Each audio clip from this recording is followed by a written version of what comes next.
Call this governing board meeting to order. It's held on Tuesday, May 28, 2024 at 5 p.m. in the Santa Cruz Valley Unified School District number 35 governing boardroom.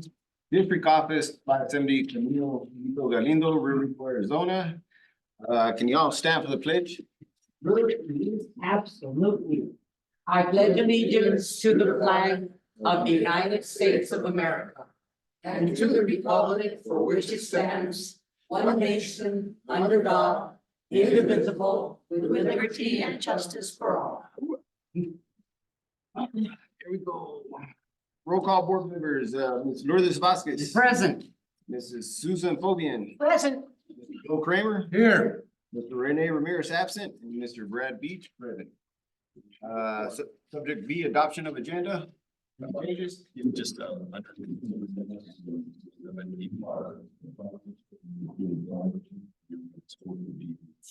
site maintenance and operations. That's correct. It's fine here. 20%? No, just the funding. The 20% tree. 20% is currently 20%. That's everything.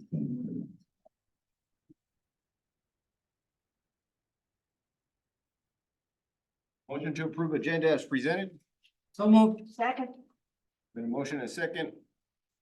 All those in favor say aye. Aye. Aye. Aye. Those opposed say nay. Ayes have it. Motion carries. Subject C, call to the public. No call to the public. Okay, 2 presentations. Subject A, override committee recommendations. First, I'd like to, as we begin, this evening, I want to thank the override committee for their help reviewing the committee and the presentation tonight. The committee members, John Fanning, student Roger Leyva, Stage Garata, parent Dave Albrecht,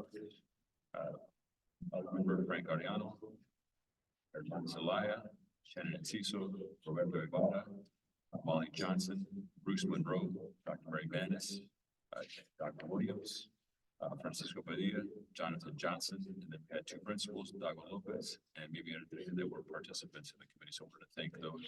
I mentioned those individuals tonight, and then wanted to introduce Dr. Mary, who will be making the presentation tonight and giving the recommendation of the committee for the considerations. Dr. Vanis.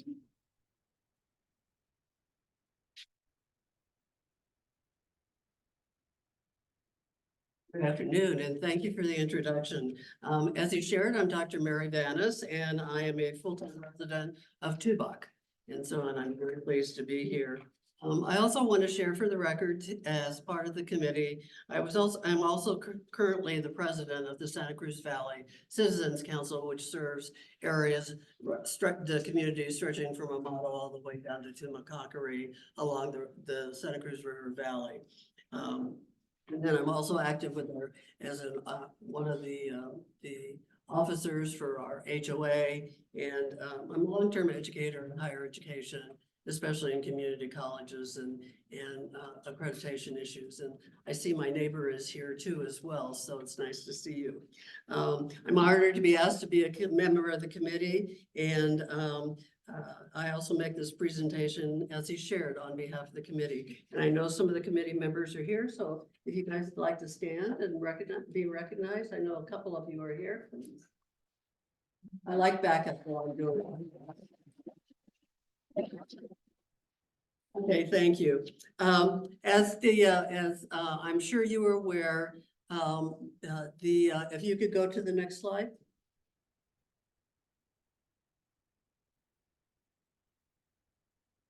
As the topics discussed by the committee, the overview and guidelines of the override.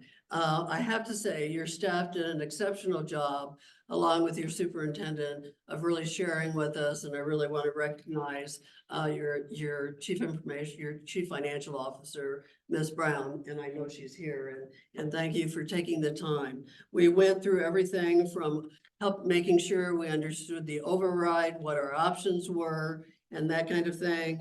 We understood that we were going for maintenance and operations, not for capital. And so that's what this particular recommendation is going to be focused on. They helped us understand what the options were in terms of increasing up to 15%, if that was something that we felt was important to do to be able to cover the maintenance and operations of what the school district has in front of them. And so we took all of that into account as we came up with our recommendation. We also understood that overrides are really approved for 7 years. And so we got into that because the committee asked questions about why are we doing this so early? And the rationale is that, from our understanding, they don't want to run out of money. Because if this bond override does not pass, our understanding is the last couple of years, each year is graduated in terms of a lesser amount until the last year, the 7th year. And so it helped us understand what the options were for the school, why the school district, why they were doing what they were doing, and what was going to be involved. And so I really want to emphasize and thank you to all of the staff, to the assistant superintendents, the financial officer, to the superintendent. They were all at all of the meetings and they answered questions and they were right on the money, which was didn't stutter at all. They had answers, which was really nice for us in the community. The current uses of the budget override are in this slide, and I want to share that these are the ones that are currently being funded by the override as we understand it and as they presented it to us. And I know it'll probably be easier on your screens, but just as a brief overview of them, the first and one of the most important things, and I could tell our superintendent was passionate about this because he talked quite a bit about it, was to maintain all-day kindergarten. Since the state only provides resources for half of the half-day kindergarten, the impact of what a full-day kindergarten is. And I have to tell you, as a community member, being here and being a lifelong educator, I spent my whole career in higher education. It is such a relief and such a nice comfort to be in a community with such a fabulous school district. And I know all of our communities feel strongly about this as well. The second one is really about the retention of staff and support in the middle school band, and the band director was at all of our committee meetings and answered questions if we had questions. And I happened to play the trumpet when I was in high school, so I thought that was a pretty cool thing. But the 912 library, art and career technical education, and technical education in these days is so important to ensure that our students leave here having options when they leave in terms of whether they go on to school or whether they go to pursue a career. And then the last one is really enhancing K-8 media centers, K-5 electives, IT, online education, which, you know, is not something you can take for granted anymore, given what happened with COVID and all of the teachers needing to quickly learn what being online meant. Investing in this is really important. And athletics, you're investing a lot of money in your athletics right now, and all of your grounds and courts and swimming pool, which our community is excited about, and the possibility of pickleball courts. So those are all things that, you know, the broader community gets excited about in terms of really seeing a quality school system that you have. So if we could change slides. So here's the committee's recommendation, and I am really here on behalf of the committee, and they took a vote, so I feel confident being here. Our first recommendation is to continue with the 9% M&O override. So we're really emphasizing that it's a continuation of the current rate. It's not an increase or a change or going out for a separate second bond. The second recommendation is to continue using the 9% M&O override for the same purposes that I just went over. You know, for all-day kindergarten, you know, for athletics, for career education, for library, band, all of those kinds of things. It is strictly on M&O, it's not for capital. So the committee is not recommending any kind of new budget override to go to the voters or an increase in the percentage that they're charging taxpayers. I will say Ms. Brown really did a nice job of explaining the taxation issues to our committee and understanding what impact it was going to have on our property taxes. And that's nice to know, because I think any of us committee members, if the word gets out, you were on the committee, they're going to be asking you, how's this going to affect my property taxes? And so I think now we have good answers for that. And we also encourage that as the superintendent goes to form a campaign committee, that those are messages that are included in that. So I think with all of that, it's just my final thank you to Superintendent Verdaco. I can't thank you enough for your taking the time and bringing all of your staff to Tubac, to the Citizens Council meetings at a minimum of once a month or once a year to talk about things. And what was kind of fun, and it was one of my first meetings, is that's what they did. They came, they presented all the good news and challenges of the override, and the crazy group, and it was a large group, maybe 150, they were applauding. They were so excited about the good news things that were happening. And so I think that you should never underestimate, yes, are we retired? Of course, but we're a smart, well-educated, caring community who cares deeply about our community, our environment, sustainability, and our people. So thank you. And with that, I'm here. If you have any questions for me on behalf of the committee. And I guess any comments from the committee? No? Anything I missed? Okay. Ms. Bobby? I have no questions, thank you. Okay. None. Thank you very much for the presentation. Thank you very much. You're welcome. Thank you. Yep. Thank you. Thanks to the committee.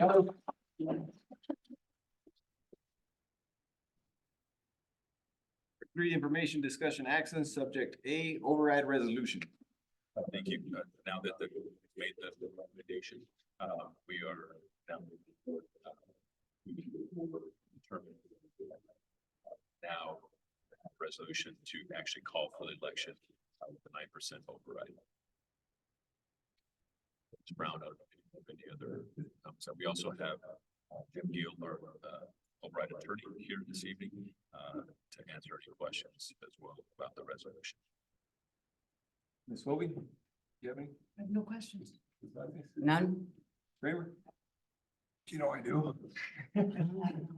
And certainly, I know we discussed this before. And I think our CFO said we try to keep everything general, so we're not tied into funding one particular item, correct? When we say something to the fact of athletics, we're leaving it wide open to anything under athletics.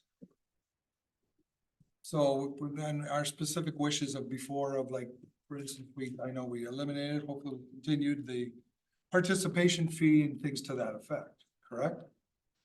The language that we'll recommend would be to use again, general terms, such as support for athletics programs and not go into details.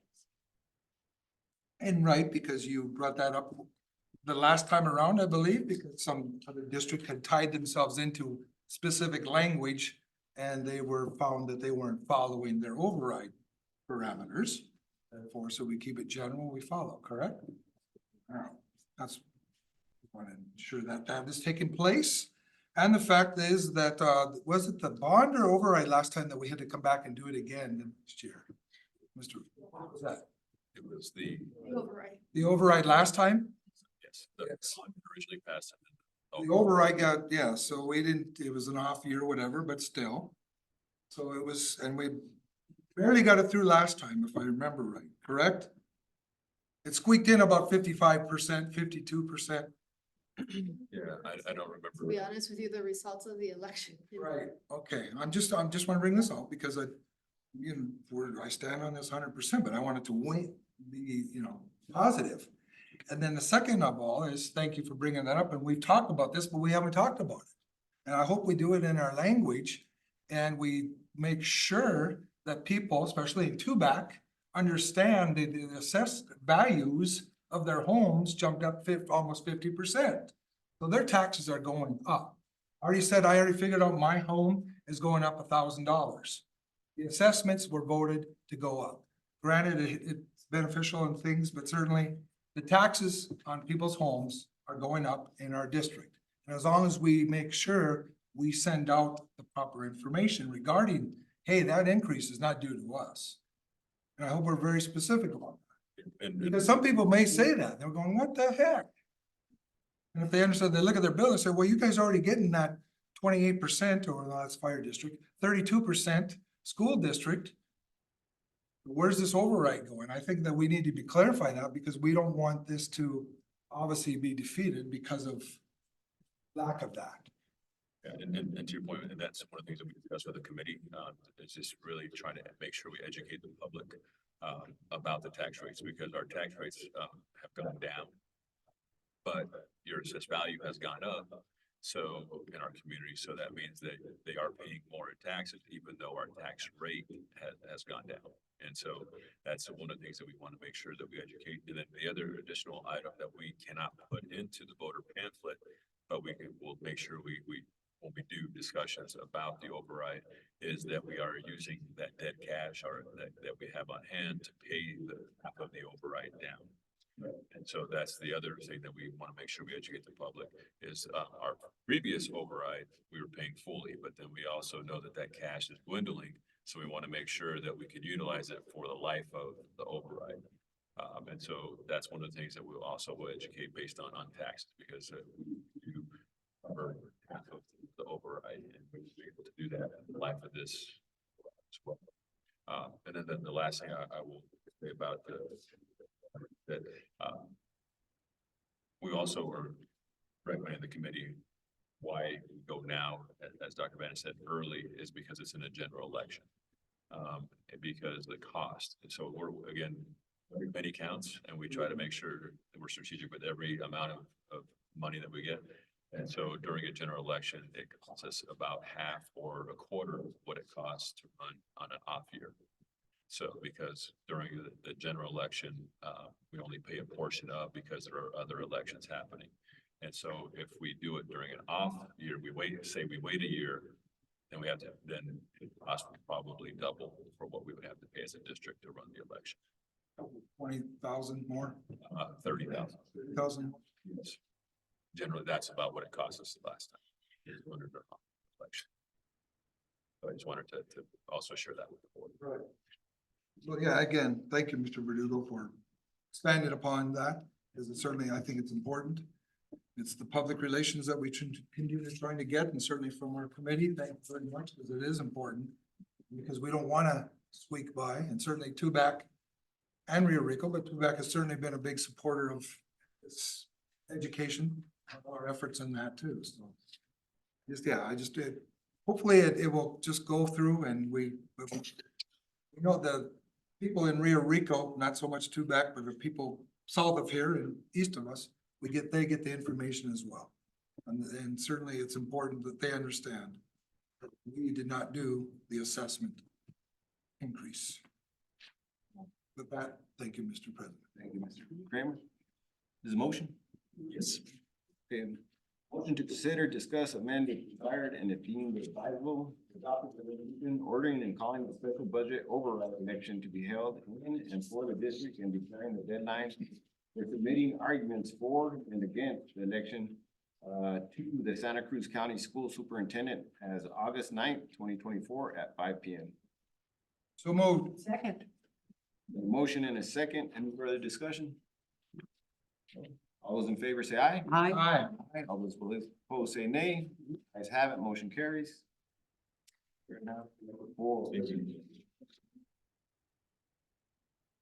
Report presentations continued, subject to construction update. Thank you. I think we can adjust the agenda. It's now Jennifer Westgate, who will be presenting, and she is joining us virtually. And I believe that it's virtual.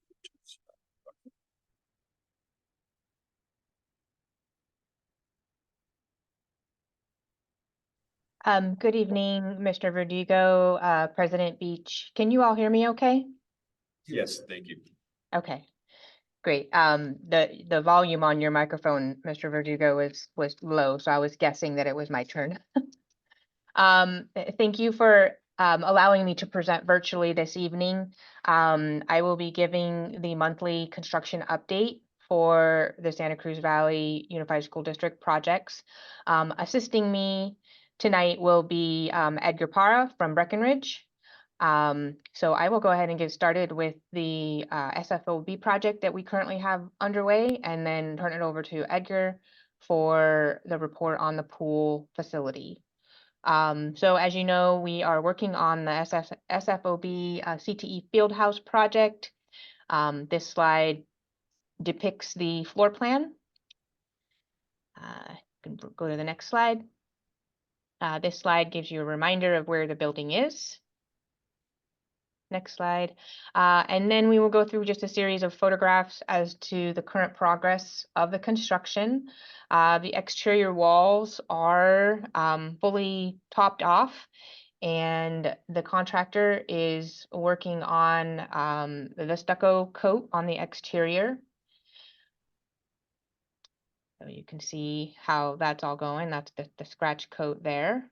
And you can see all of the scaffolding is still up on the walls as they finish that exterior finish on the building. For the interior of the project, the drywall application is ongoing. All of the insulation of the interior and exterior walls is complete, and they are working now on completing the drywall. And they are targeting the June 14th approximately to finish the drywall. Wall tile will then start the week of June 10th. And that'll be primarily in the restroom and the locker room areas. They are also going to get the floor subcontractors in there as soon as possible to start working on grinding and ensuring that the floor levels are flat for the application of the finishes. Go ahead into the next slide. The roofing, the roof is dried in, so the project is dry, and the roofing should be complete midweek with the final coating of the roofing there.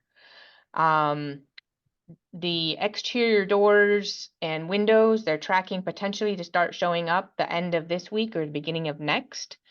And then the final stucco coat finish is going to start next Monday. Once all of the stucco is complete, they will be able to remove the scaffolding around the building and start on the formwork for the concrete sidewalks that's going to go around the building. That is it for the summary of the CTE building. I'm happy to answer any questions on that before we move on to the pool facility, if you all have any. Tobin, I have no questions on that. Thank you. Ms. Vasquez, None, thank you. Mr. Kramer. Yes, hello, Jennifer, Joel Kramer. And my question is, which we all have asked us so for the last few years, we've got the substantial completion at October 7th, 2024. So you're telling us that probably within the next 2 weeks, the outside should be worthy of any rains that are coming in, it's gonna be ready, correct? Yes, I mean, I'd say right now, since the roof is dried in, the roof is protecting the inside finishes. That's why they are moving forward on the drywall. You did see in some of the photographs that obviously there's no exterior doors and exterior windows. So right now, you know, the potential rain penetration can come into those areas. However, at our construction meeting today, the contractor did state that he is tracking the exterior doors to be delivered hopefully at the end of this week or the beginning of next week, at which point those will go on, and then that is going to help with that weather tight exterior. So yes, then those interior finishes will be protected, and then the next step, which I also mentioned, was once that scaffolding is removed and they can get the concrete right around the immediate exterior of the building, that is also going to help with any potential schedule delays due to weather. So we have no other intangibles then. We should be on track to finish by October. Correct. We should be, yes, every meeting we have been reviewing, any items which we put on our constraint log, which are items that could potentially delay the project. And we did revisit that conversation today. And things are tracking well for the October 7th substantial and the 21st, final completion. At this time, there's no, foreseeable, issues with that. All right, thank you, Jennifer. Thank you, Mr. Page. I have no questions. Go ahead and continue, Jennifer. Okay, I'm gonna go ahead and turn it over to Edgar to run us through some of the photographs for the pool facility and give you some updates on the pending items that we are tracking for delivery on that project. Great. Good afternoon, everyone. Thanks for having us again. And again, here's just a quick overview of what the pool project will look like once it's completed. Kind of, again, just the clubhouse with the pool center there. As you can see, the construction fencing has already been removed and the site itself is contained with all the existing fencing that will be part of the building and the facility itself. All the exterior windows and doors have been completed, and they are currently working on the site, which will also be completed this week. They'll have all the gravel is in place, and they're just finishing up the touches, as you'll see in the next slide, with the artificial turf. Also, with the pool, the county has already signed off on the okay for it. Again, we're just waiting on the arrival of the filter, and then that pool can be filled so that the plaster itself can be applied. In the far part of the image, you can see that the splash pad toys have also already been installed, as well as those shade structures. We do have a final punch walk this Thursday. So that will mean that the building itself will be finalized and completed. There will only be water missing from the pool. And again, that's depending on the arrival of that filter. It is set to ship June 18th, as we shared with you last meeting, and the contractor has been tracking that, and it's still on track to be shipped on June 18th. And about a week of delivery is what the contractor is estimating, and as soon as that is delivered, it can be installed and the pool can be filled. So it would be a week after June 18th is what we're estimating again, so that it can again start to be filled. And I think, yep, a little other view of the splash pad toys. As you can see, in the building is complete, as you could see in the previous image. But I think that's about it. They are assembling the diving boards and the starter blocks. So those will also be completed by this week, and it will just be waiting for the pool to be filled. Do you guys have any questions? Spoken? Yeah, I have a question about what the substantial completion definition is here. And, you know, when are you completed? When there is water filling the pool? So the pool center itself was under 2 permits. So there was 1 permit for the building and 1 permit for the pool itself. So the building itself will be under substantial completion after this Friday. And that means that the building can be occupied. The pool will receive the certificate once it is filled. I'm sorry, I really am having difficulty hearing you. Did you say once it is filled? Yes. So again, there's going to be 2 certificates of substantial completion. One will be for the building and another one will be for the pool. Okay, so do you have any estimate of time of how long it will take to fill that pool? The contractor is estimating between 3 to 4 days. Okay, and then there has to be some treatment of the water, correct? Correct. So it'll be about 2 weeks from when the pool is filled as the plaster sets. So the pool will have to be swept slash vacuumed twice a day for 2 weeks because plaster will be being released to the bottom of the pool and they don't want that to set. At the same time, the pool will be balanced chemically to make it safe for people to use. Okay, thank you. Thank you. She asked all the questions I was gonna ask. That's, yeah, I just put it in, I'm like, no, I guess nothing, thank you. Mr. Kramer? So we're talking sometime second week in July? Cause I don't think anybody's really gonna care about going into the building if there's no pool. Unless you wanna have an open house for the pool building, we can play in there and such. So the pool is in the what, second week in July? Yes, approximately, with the assumption that the filter does ship when they said it ships of June 18th, yes. So then the filters might, That was a pump. it's a filter. It's the pump and the filter. The pump was delivered but the pump cannot work without the filter and the filter still has that pending date to ship on June 18th. Yes, so, okay, so then second week in July. Mhm. And then we also have to, you're going to contact the health department, correct? Because they're gonna be the final ones to open that up as well. Correct. They'll be on site once the filter is on site and the contractor is on top of that. Like I said, he already got the okay to proceed to fill the pool from the county itself. So that's a good step forward and the health department can be here a day after they're called to inspect it.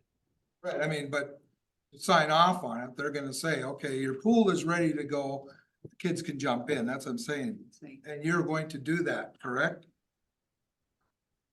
With the county health department. Correct. Okay, that was my question. Thank you. Thank you. I have no questions. Thank you, Jennifer Edgar, for keeping us posted on all the projects. Thank you guys. All right, thank you guys. Okay, subject B, superintendent's report. I just wanted to congratulate all the graduates. All very well done, all the work that all the staff and team did during that time.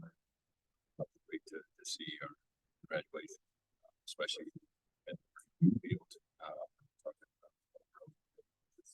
See the entire crowd on both sides. Oh, yeah. It still has to be verbal. It's amazing, so to see the family and friends support students. The end of the office. See the graduates.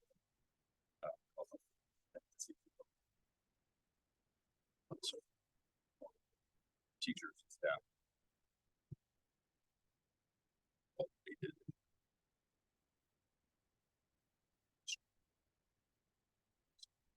Thank you.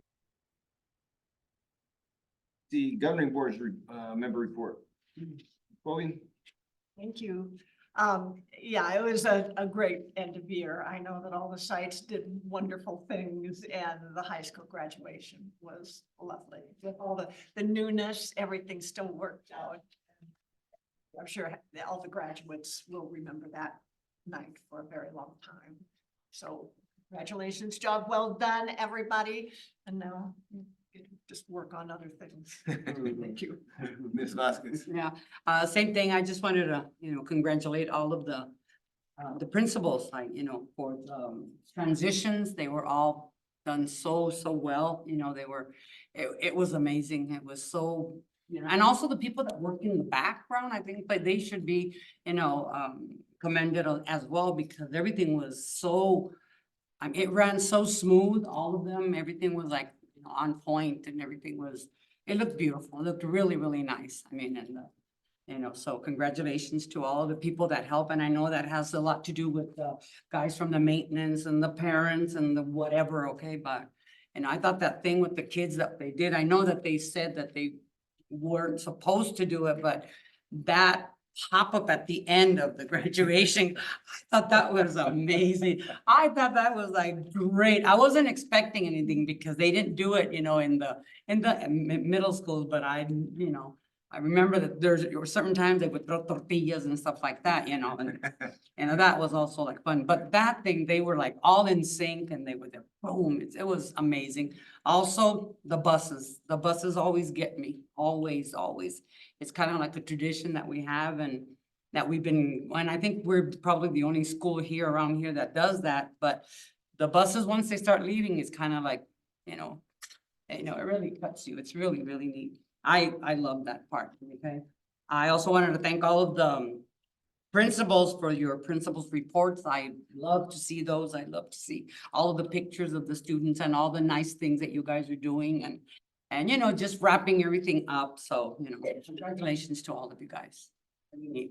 Thank you. Kramer? Thank you, Mr. Beach. Yes, congratulations. Certainly, Jonathan, Tago, John, you guys, the 8th grade transitions were very nice. Rico High School, John, your first one here, as the principal, because you had been here in the past. Certainly, it went off with very well. Kids were all well behaved. That's the important thing too.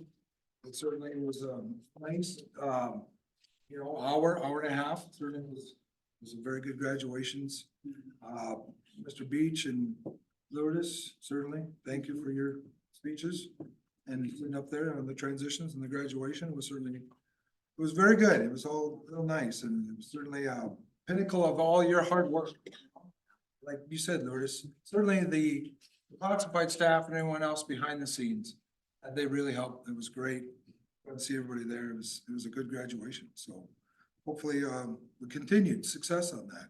And the second point was trying to make is, or going to make, is that I know, Mr. Verdugo, you were part of that certainly, and I know it's at court now. It's going to court, so it's gonna be about 3 weeks, and that is determining the funding for our schools, and this just hit the court as of today. So that's important for everything. Certainly as the override has come to fruition and what we're doing, but we shouldn't have to do overrides because we should properly fund, but we didn't have overrides. So that's the thing that hopefully they will work out, and hopefully it'll go on to funding as far as proper funding for this state. When I first got here, we were 32, we're 49, 50 at times, kind of concerning. So hopefully that, and just keep following along on that. Again, I get Arizona Capital Times, and certainly ASBO keeps us informed of all that, and it's good to be part of that. Again, as I said, it's reaching to give us information, and because really that we shouldn't have to foot the bill on parents and the homeowners. It should be across the board. Everybody's kids at one time or another, if those of us have kids, even though some of them have graduated and everything else, we're still part of education. Currently granted, that's why Tubac was so supportive of it, but granted, most of the people in there are not having kids in school, but they know they used to, and they're part of education. So I always said 20%, what it is, 20% of the people that live in our district have kids, 80% do not. They still support education. And again, hopefully all of that, it's very important. I guess it's gonna run for at least 3 weeks, so hopefully it goes well. So with that said, principals, good luck on this summer. I know you're working hard to fill those vacancies. This is right now the pain in the butt time, because I know it's hard. It's hard 20 years ago. I can imagine what it is now. Well, good luck on that, because that's where I know you're gonna be spending a lot of time on that to get the best quality people for our kids. So good luck and thank you, Mr. Beach. Thank you. Yeah, congratulations to all involved. Man, these last 2 weeks, it was stressful. Yep, I'm telling you, but looking at all our principals, teachers, staff, support staff, you guys made it look easy.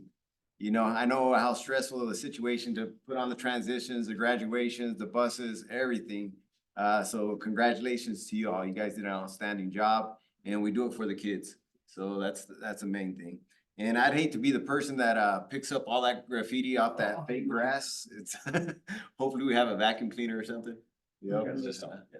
Thank you guys for all you guys do, and way to end off the year on a good note. Yep. Now the summer starts. That's all I have.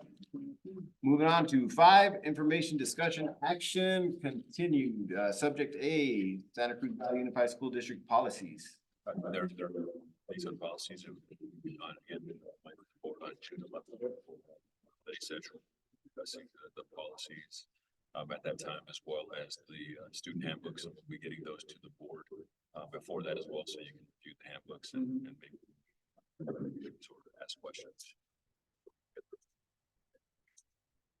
Thank you. Subject B, propose and prioritize topics and possible dates and times for future board meetings. Just a reminder that Thursday, we have the board is invited to, and we'll be discussing one of those topics that we've had on future topics, which is the AI. And so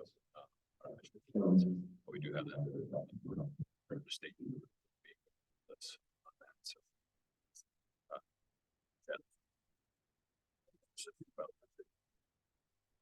Just a reminder that after, the general remarks will be to the whole group from 8:15 until about 9 o'clock.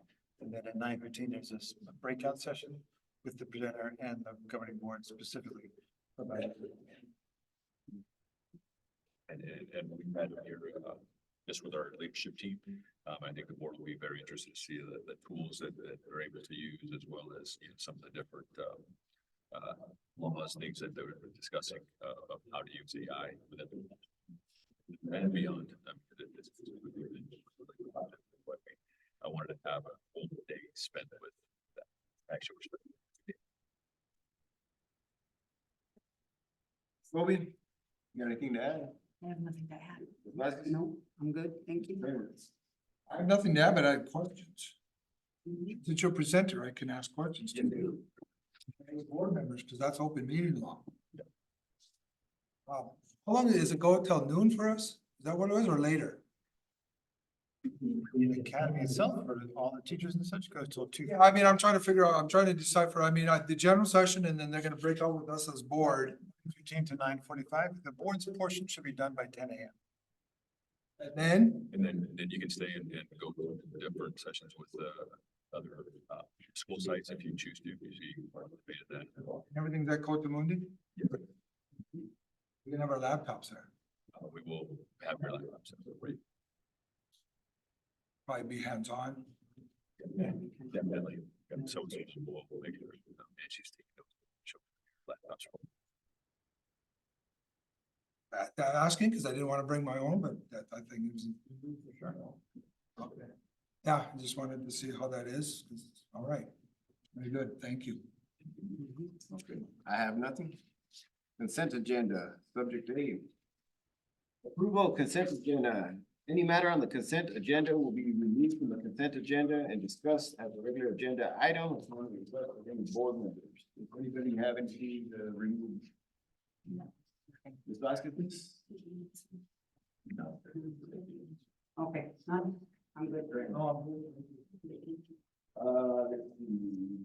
Motion to approve the consent agenda as presented. So moved. Then a motion and a second. Any further discussion? Hearing none, all those in favor say aye. Aye. Aye. Opposed, say nay. Ayes have it, motion passes. And I believe meeting is adjourned at 5:44. 3:44. 43.